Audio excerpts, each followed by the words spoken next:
Mrs. Barclay? Your tea?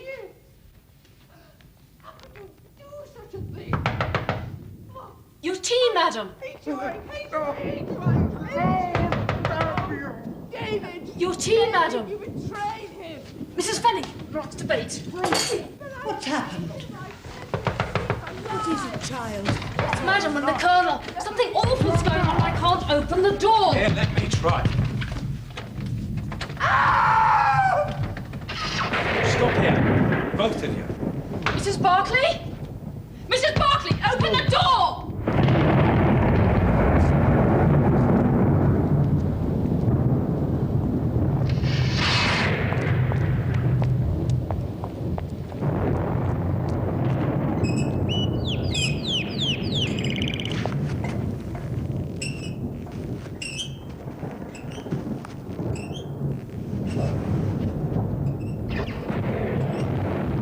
Mrs. Barclay, open the door! The door's locked on the inside as well, and there's no key. I'm going out for a doctor and the police.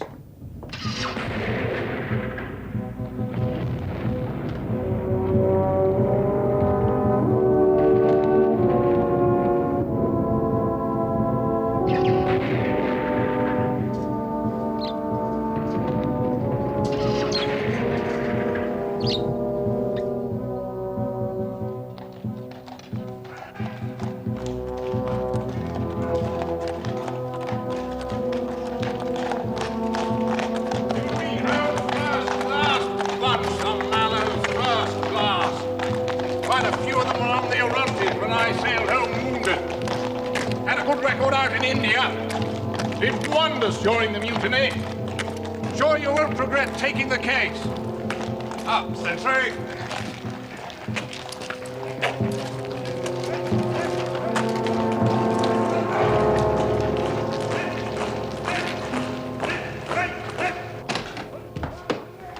Dr. John Watson, formerly medical officer attached to the Royal Berkshires, now in civilian practice. Murphy, second in command, temporarily in charge of the Royal Mallows following the tragedy of our colonel's death. And this will be Mr. Holmes. Please.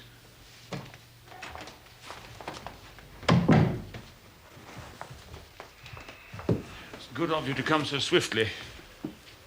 Not at all. I've explained to Holmes how concerned you must be about the possibility of a scandal. Thank you.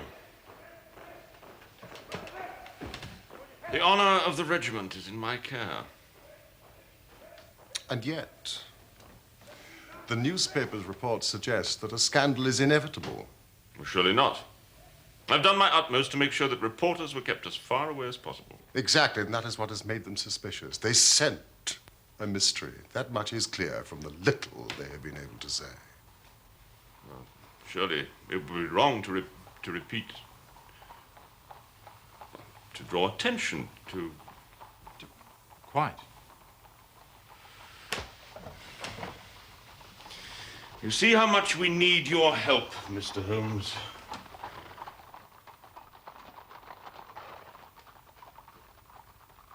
What do you say, Holmes? What can I say? Major Murphy, you have told me nothing. I have come down here after persuasion from my friend, to Aldershot, who has more interest in military matters than I. Now that I am here, please, tell me the facts.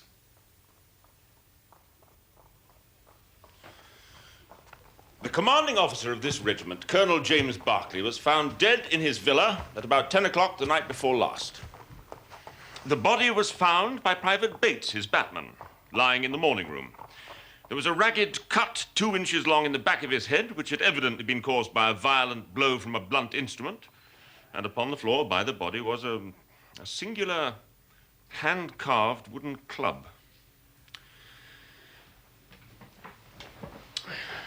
Also, stretched out on the sofa, lying in a dead faint, was Mrs. Berkeley. Please continue, Major Murphy. The servants had been alerted to the tragedy by the sounds of a quarrel between the Colonel and Mrs. Barclay. They tried to enter the morning room, but found it locked. Bates had to go round by the garden and get in through the French windows. And I suspect Mrs. Barclay. Yes, but she is quite incapable of such a dreadful act. I have been the late Colonel's second in command for a number of years. I've come to know Nancy Barclay well. Of course.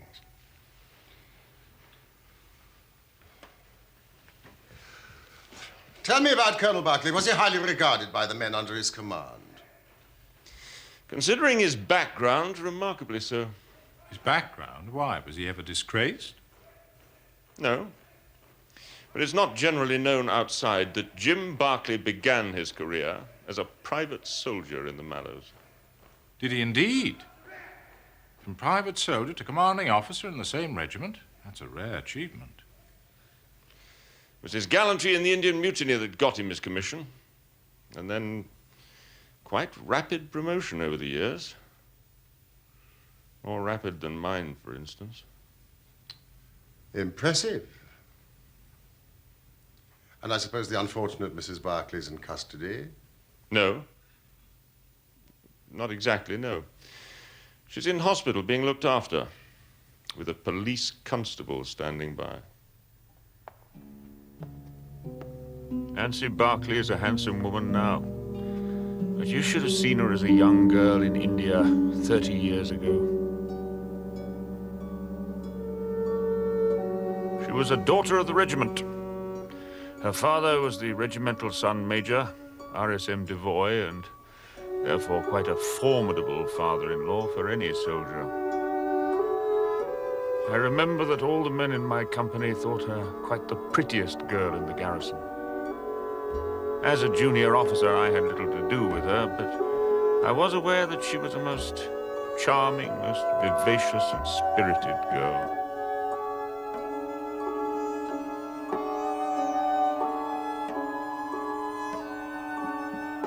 It was quite understandable that Barclay was not the only man in the regiment who sought her hand. But in the end, he was the one she chose.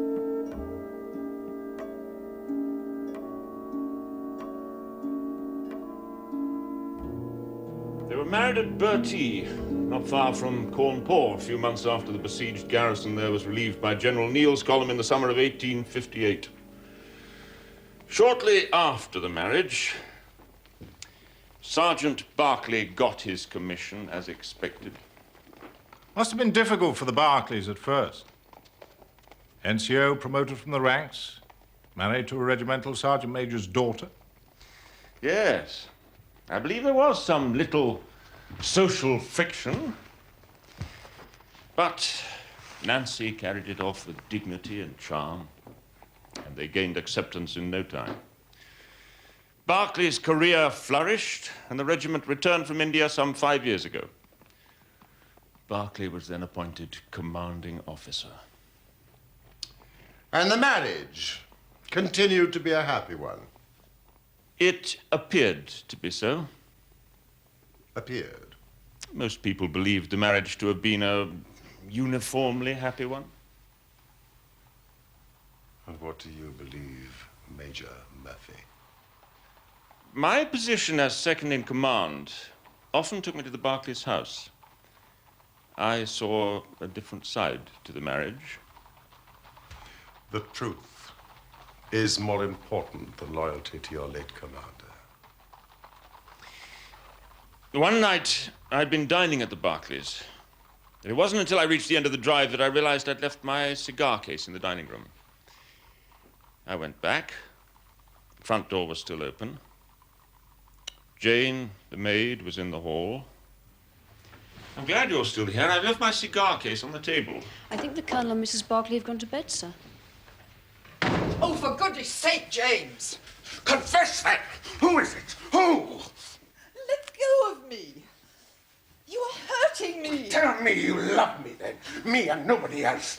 Do you hear? Do you hear me? Oh, would I have married you if I didn't? I don't know. Sometimes I wonder.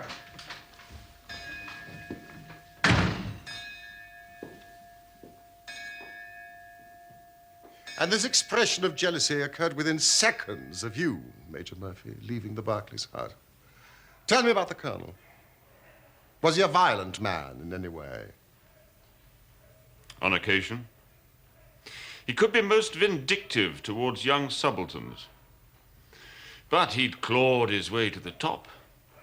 You need to be ruthless to do that. Well, surely he didn't still feel out of place as an officer? No, I don't think so. But he was subject to a peculiar form of depression. The Queen. The Queen.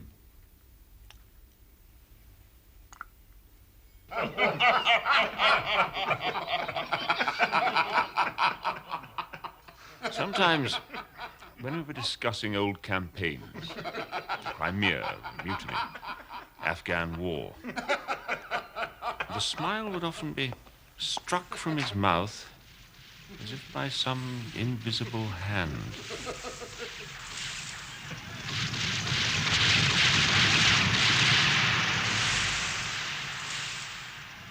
Yes, long service in India can have that effect. I saw that when I was in the Berkshires. You mentioned a carved wooden club found by the body. One of the Colonel's Indian souvenirs. I believe the servants deny ever having seen this club before. Certainly I've never seen it on any of my visits. It was quite long. And the police, I suppose, have retained it for examination. Yes. They believe it to be the murder weapon. Do they indeed? Do you know, I think we should begin by visiting the Barclays' house. Unless, of course, it is possible to interview Mrs. Barclay. I'm afraid she's still unconscious. I thought as much.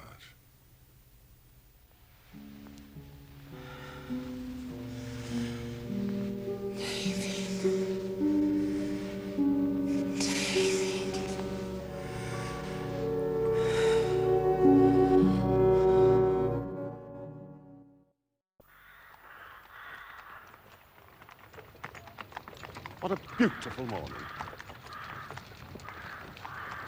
Holmes, suppose Mrs. Barclay had a lover and the Colonel had found out. Major Murphy seems to have been rather close to her. You know, mild adultery has always been commonplace among officers and their wives serving in hot climates. Thank you, Watson, for educating me in military morality. If there had been anything between Major Murphy and Mrs. Barclay, would he have related the incident of his forgotten cigar case?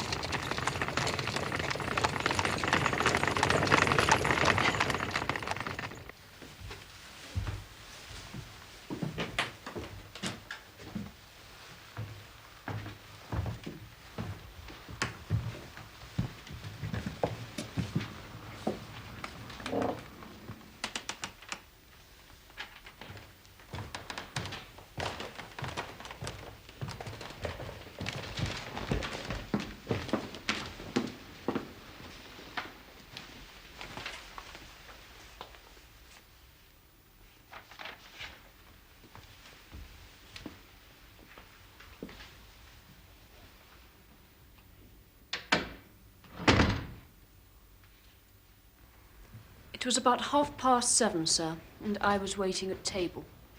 Once a month, Mrs. Barclay spent the evening doing charity work in Aldershot.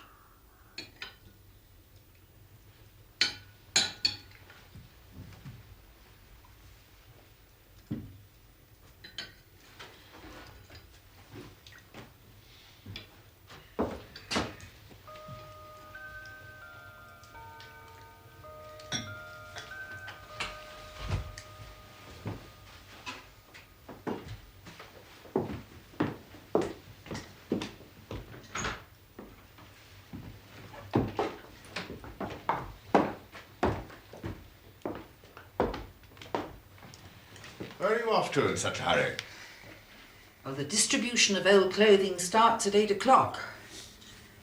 And I promised Anne Morrison I'll be at the Mission Hall on time. Well, if you want to catch some filthy disease from a lot of flea-ridden Downer-nights, I suppose that's your affair. I believe in putting back into life as much as one gets out of it. We've been fortunate with our lot.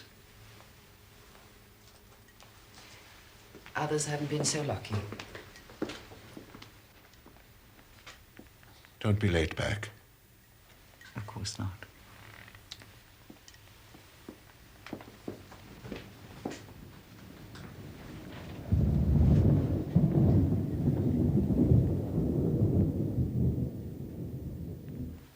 Mrs. Barclay must have returned about 9:15, sir. I was in the kitchen helping the cook with the dishes.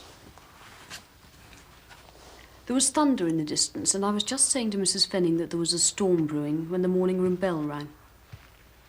I came up here to find that Mrs. Barclay had returned. She was walking up and down this room, sir, very pale, upset.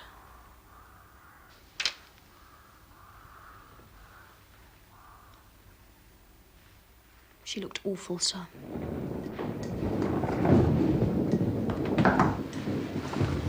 You rang, madam? Yes, Jane. Bring me some tea, will you? Of course, madam.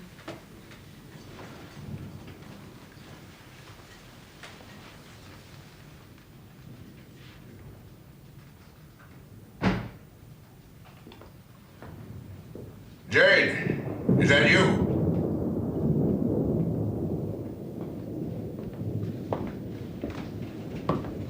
Yes, sir? Did I hear Mrs. Barclay come in?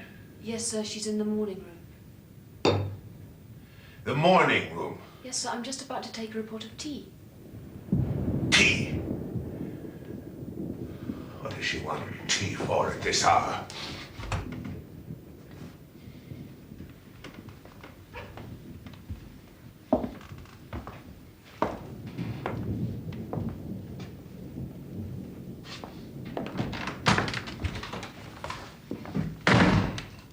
And that presumably was the last time that anyone saw Colonel Barclay alive. Yes, sir. Can you think of any reason why your mistress came into this morning room at that time of night when the fire was unlit? No, sir. Did she often make a point of purposely avoiding the Colonel? Had you ever heard them arguing before? Not to my knowledge, sir. When you returned from the kitchen with Mrs. Barclay's tea, you found the door locked and you heard voices raised. Now, what exactly did you hear? They were arguing, sir. Mrs. Barclay called the Colonel a coward. She said, "You have ruined my life all these years." Mrs. Barclay shouted the name David. She said it twice. David? Could you swear to that? It was perfectly clear, sir. But the Colonel's name was James. Have you ever heard Mrs. Barclay refer to anyone called David? No, sir. I don't think she or the Colonel knew anyone by the name of David. And Major Murphy's Christian name is Patrick. Had they had any visitors recently by the name of David? I don't think so, sir. The club that was found by Colonel Barclay's body, had you seen it before? No, sir. The Colonel had several trophies from India, but nothing like that club. Are you sure of that, Miss Stewart? Yes, sir. I don't know where it came from. Thank you, that is all. Oh, no, there is just one last thing. Major Murphy once left his cigar case here. Did you manage to find it? Yes, sir.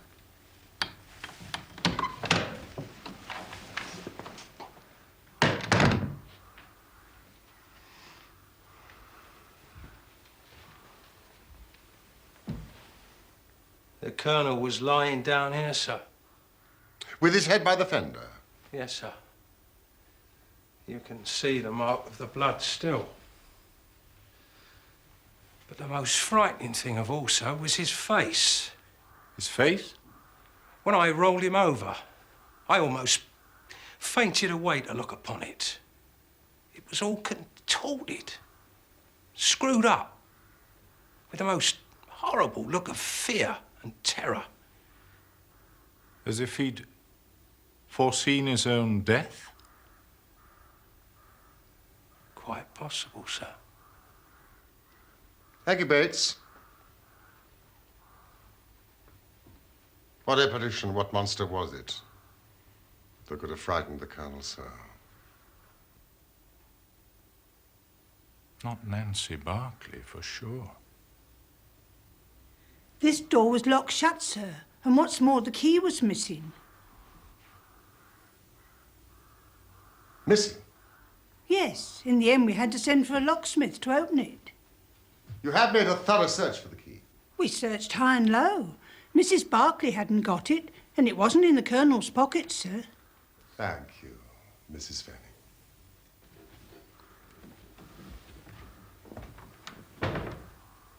Watson, if the key was not in the door, and neither Mrs. Barclay nor the Colonel had it, then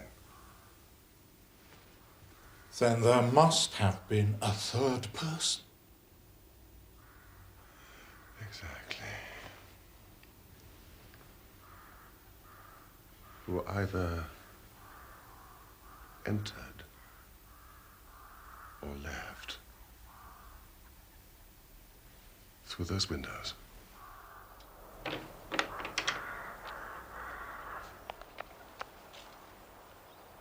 These are Bates's footprints.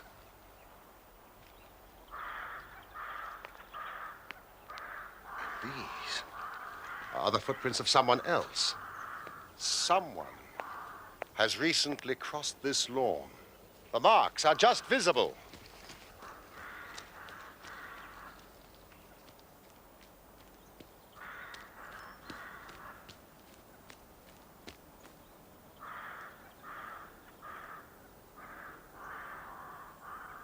He entered and left through those windows, Watson. We're on the right scent.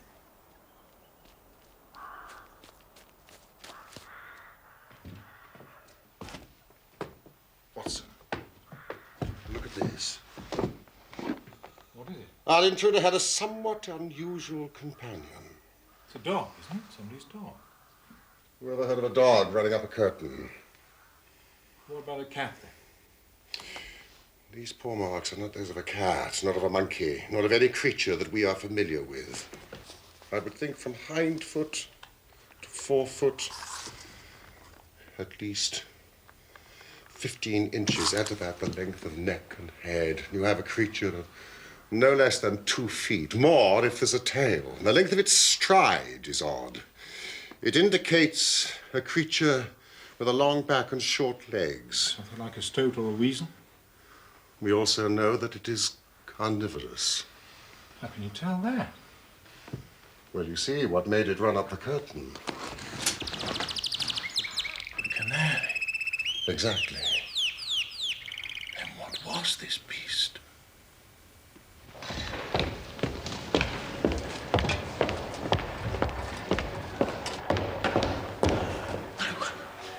I can't. I cannot betray a friend. Please don't ask me to.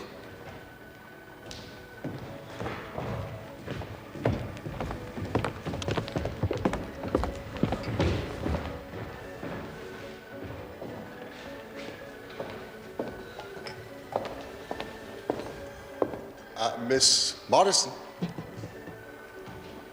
When Mrs. Barclay left her house to come here 2 nights ago, she was happy and contented. When she returned 2 hours later, she was a changed woman. Now the police suspect her of murder. You owe it to your friend to clear her name. You must tell me what happened last night that so changed her. Very well. I shall break my promise of silence if what I can say can really help her. So there was something. It was most bizarre. I should explain that we come across all sorts and conditions of men here. Yet the other night, I saw the most extraordinary creature I have ever seen. Not only had he a crooked back, but he was lame and walked with his knees bent. His face was darkly tanned, crinkled and puckered like a withered apple. I thought to myself that truly there are some of us on this earth who are burdened with more than their fair share of misfortune.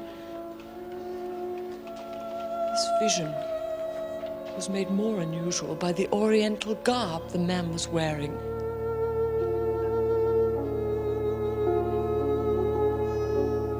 I pointed this person out to Nancy as someone especially deserving of help.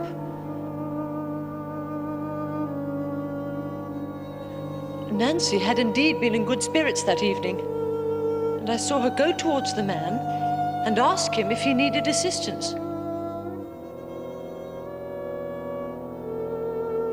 It was now that a change came over Nancy. She had begun a conversation with the man when suddenly all the color drained from her face. She looked as though she had seen a ghost. The man, too, seemed to be strangely affected by the sight of her, and I saw him gesticulating wildly. Well, Nancy and the man went to a quiet corner of the hall, and they talked together for a few moments or so before I heard an angry shout from the man and saw him storm out, waving his fists in the air.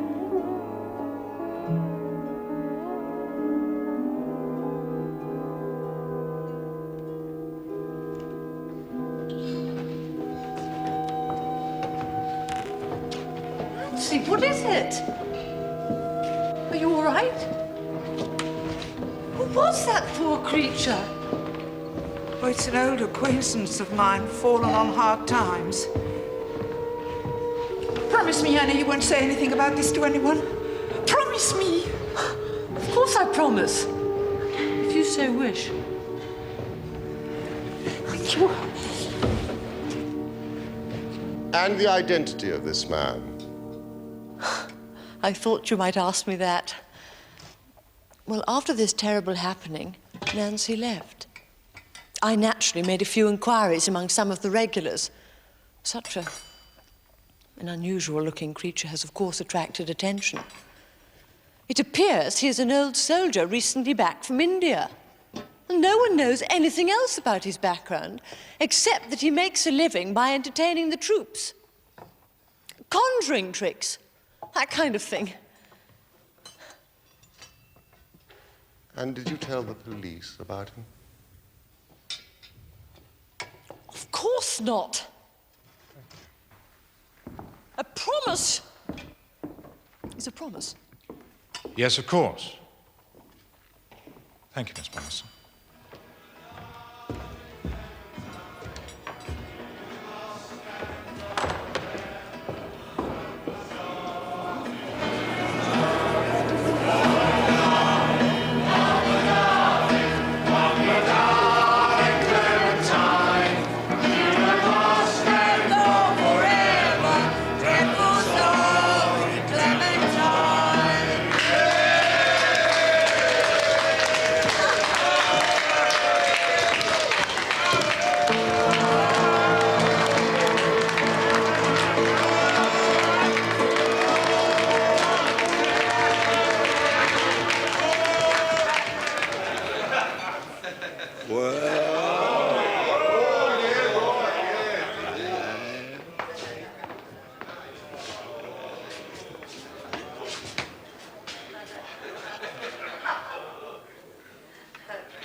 That is our intruder's four-footed companion. It's a mongoose. I think we found our man.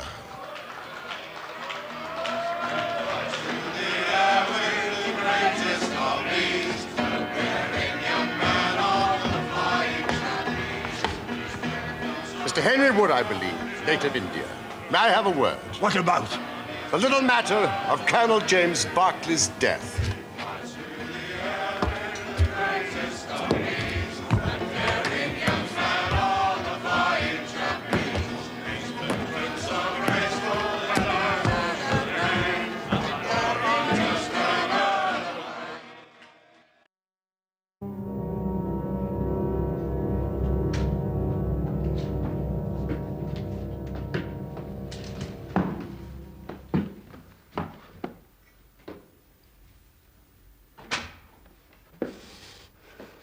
She is innocent. You can take my word for it. Then you are guilty. No, I am not guilty. Then who struck the colonel down? It was a just providence that killed him. His own guilty conscience. I think you'd better explain. God, if I had smashed his head in, as it was in my heart to do, he would have got only what he deserved from me. No. I never laid a hand on him. I was spared the trouble. I'll tell you my story. There is no cause for me to be ashamed of it.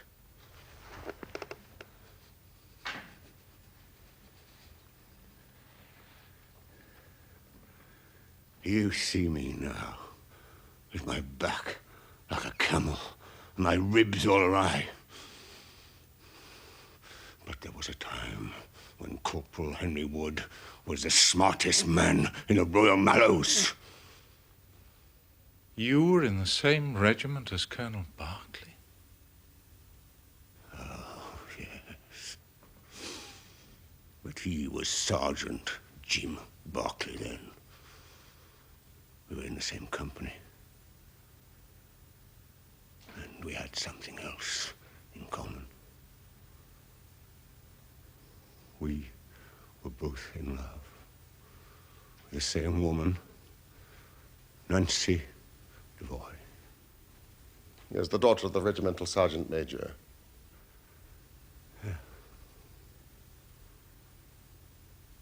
There were two men who loved her. But only one whom she loved.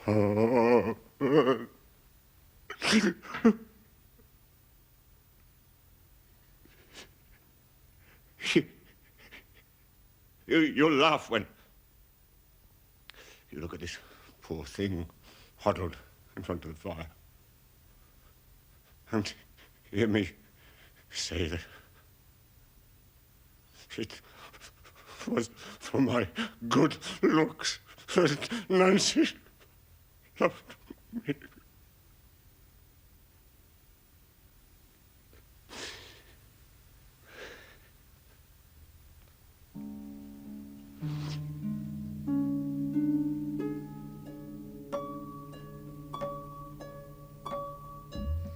I was the one she loved, all along.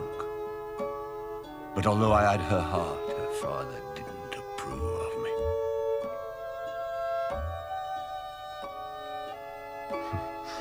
I was a harum-scarum, reckless sort of lad. But I was always honest and plain dealing as well. No, Nancy's father wanted her to marry Berkeley. He was careful to keep out of trouble, always did the right thing. Not like me, who took Nancy to places her father didn't like. Besides, Berkeley had had an education. He was already marked for the sword belt.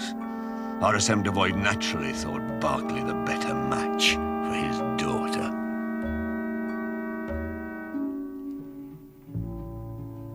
But she remained true to me. And we would have married had it not been for the mutiny. Why did Nancy Devoy not marry the man she loved? It was monsoon time, 1857, when the sepoys rose up against the British. The regiment was shut up in Bertie. There were 10,000 rebels round us, pinning us down like terriers round a rat cage. We run short of food and ammunition, and we had to communicate with General Neal's column that was moving up country. It was our only chance to get help.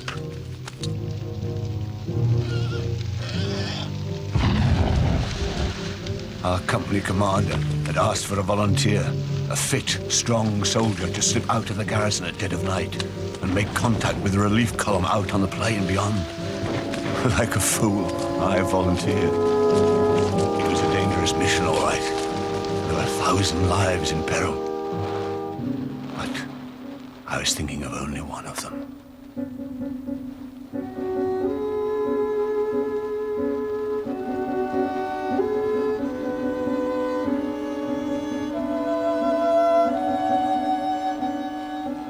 Nancy Devoy, the woman I loved, and the finest girl that ever had the breath of life between her lips. Saying goodbye to her was the hardest thing.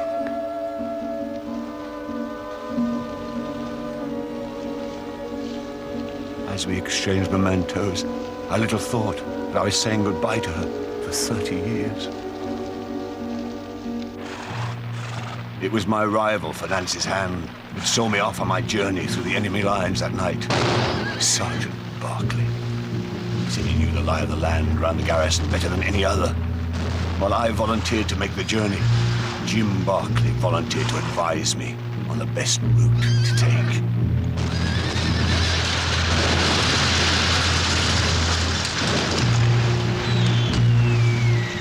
So, just after 10, while my comrades gave me covering fire, I set off.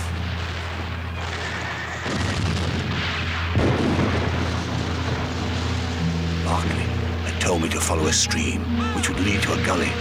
This, he said, was the safest way downhill. His directions were perfect, and soon I was wading through icy water that only the day before had been snow in the Himalayas.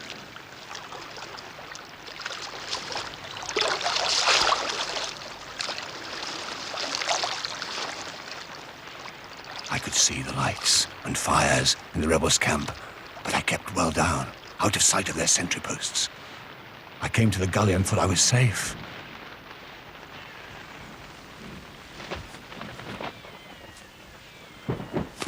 But then it happened. I was attacked. Something hard cracked down on my head, and everything spun round. When I came to, I was trussed up like a chicken and hanging from a tree. My arms felt as though they were being wrenched out of their sockets.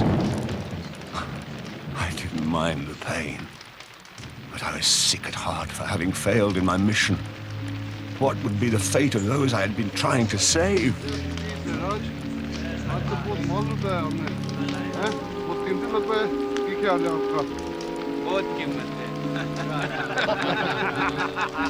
But the biggest blow came as I listened to what I could understand of the rebels' talk. I heard enough to realize that I had been betrayed. The very man who had shown me the way to take had betrayed me to the enemy. Barclay had got rid of me to make sure he could have my girl.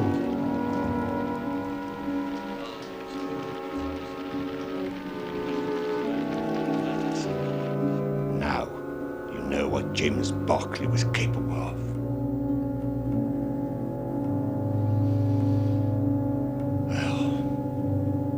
Turned out that General Neal's column was already on its way to relieve Bertie. The rebels were retreating. They dragged me away with them. I was tortured. Tried to escape. Was tortured again. It was to be many a long year before I saw another white face.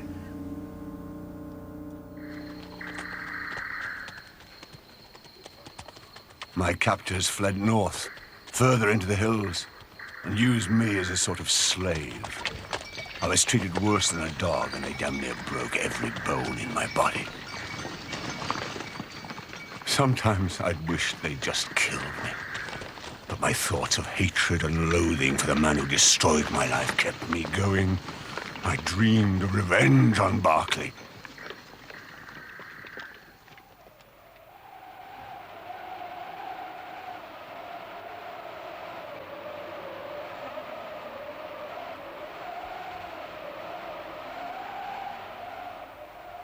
One day, some Afghan tribesmen murdered the rebels who held me prisoner. They left me for dead too. But by a miracle, I still lived.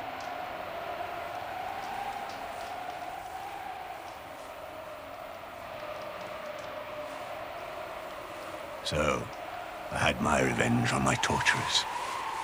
But Berkeley was beyond my grasp. And what of Nancy? I had no means of knowing whether she was alive or dead.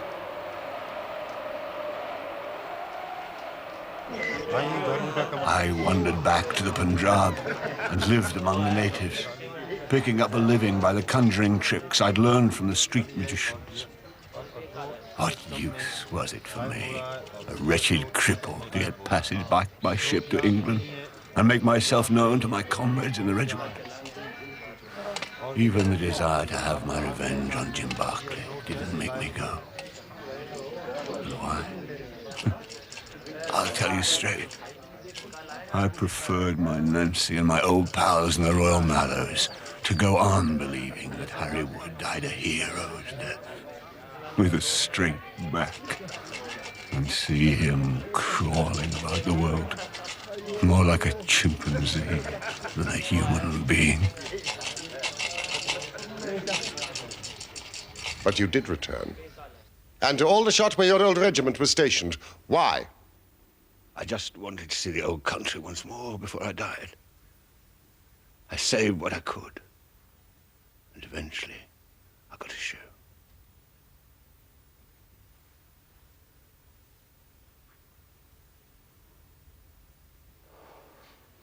I didn't know the regiment was stationed here in Aldershot. I just wanted to be where there were soldiers. I could earn my keep, going round the canteens, doing my tricks to entertain them. And I no longer wanted to kill Berkeley. The fires of revenge had burnt low over the years.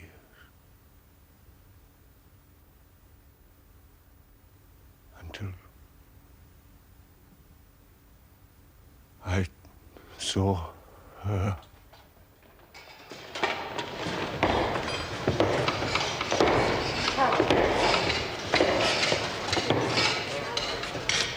I thought I'd better get some English togs. I look comical enough without wearing these foreign clothes the whole time. At first, I was more interested in finding a thick overcoat than looking at the charity ladies who were doling them out. Then, one of them came over. I recognized her at once. She'd hardly changed. Still beautiful. What's more amazing is she seemed to know me.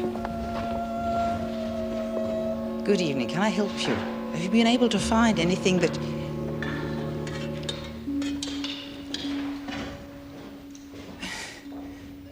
I'm sorry, I thought Nancy, it is me. Harry, don't be afraid. I thought you had been dead these 30 years. I have been. I swore you'd never see me like this.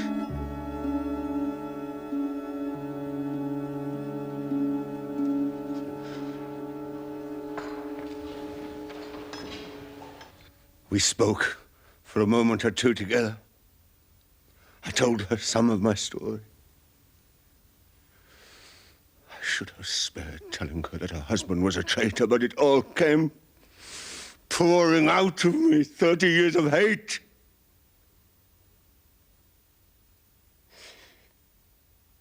She was so affected by what I said. I couldn't stand it. I went outside.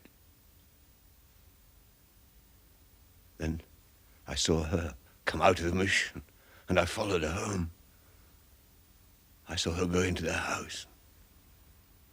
A light came on. I saw her sitting in a chair. And then he came into the room. James, I want to talk to you. What are you looking back for? Don't be back late, I said. Don't be back late. No, I have to get... You've been with someone. No, You have been with someone. Tell me, I've asked you before. Who is it? Who is it? You don't know. I saw him. Your own comrade, don't you? You've ruined my life. All these years. All these years. Oh, how could you do such a thing? It was evil. No, I hate you! I hate you! I hate you! No, damn! To see him lay a hand on her made me mad with anger. My feelings overcame me. No. David! David, you betrayed him. It's not true. But he's alive, I tell you, I've seen him. You're lying. No. You're mad.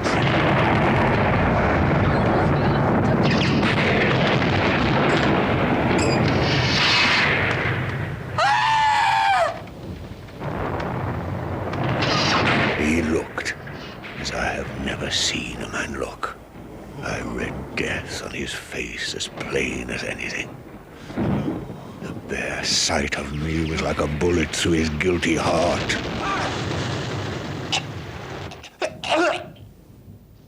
Mrs. Barclay? Mrs. Barclay, open the door! He smashed onto the fender, but he was dead before he fell.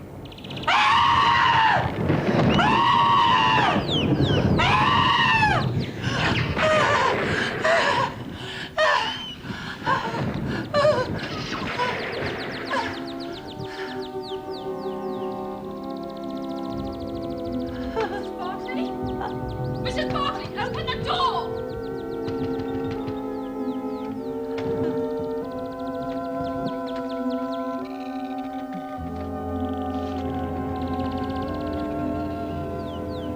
I took the key of the door from Nancy's hand, intending to open it and get help.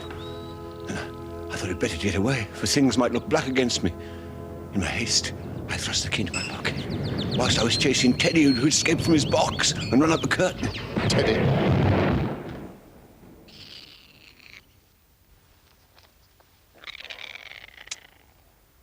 So the Colonel died before he struck his head on the fender. An apoplectic fit brought on by shock. Mr. Warner. Provided the coroner reaches the same conclusion, Mrs. Barclay... Nancy will be free. I trust you would have no objection to repeating your story to the police, should the need arise. Mr. Holmes. How is Nancy?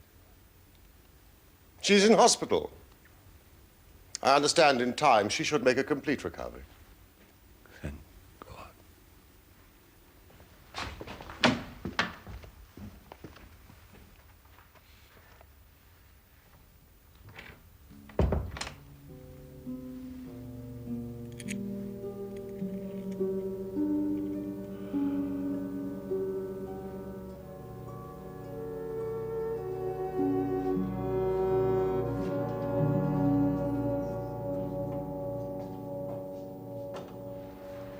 Oh, Annie, how lovely to see you. Yes, I'm much better.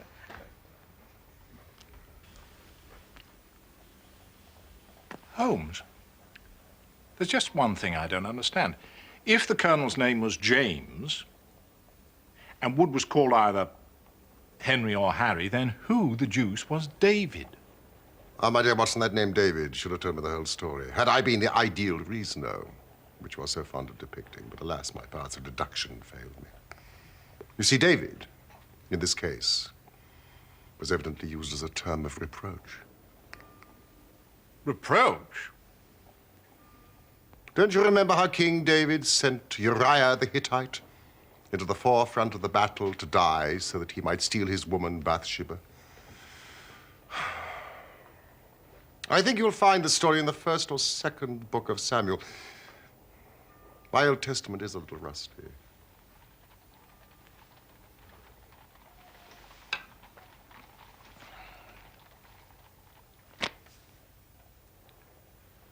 You're quite right, Holmes. Second book of Samuel. Chapter 11, verses 14 to 17. You appear to have looked it up yourself. Since we returned home from Aldershot. How did you know?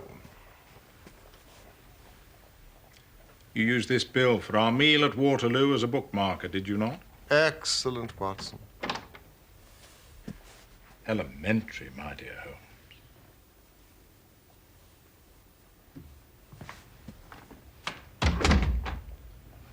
Good night, old fellow.